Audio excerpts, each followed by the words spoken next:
Mayong adlaw mga kadabsuranon ug sa mga kanag-iya ug mga propiedad sa yuta, buildings ug mga real properties sa probinsya sa Davao del Sur. Kini ang inyohang provincial administrator nag-imbita sa tanan alang sa pagsettle sa ilahang mga buluhisan sa real property.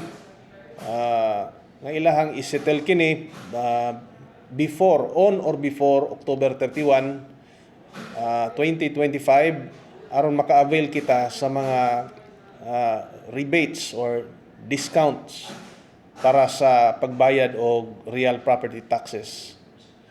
Doon na kita'y gi-impusar na 20% discount on real property tax due for the year sa mga magbayad sa dili pa moabot or sa moabot nga October 31, 2025. Kini ang inyong provincial administrator sa makausapa nagaauhag sa tanan aron sa pag-contribute sa inyong bililhon nga buluhisan para sa pagpadayon sa atong mga programang serbisyo dinhi sa atong Kapitolyo.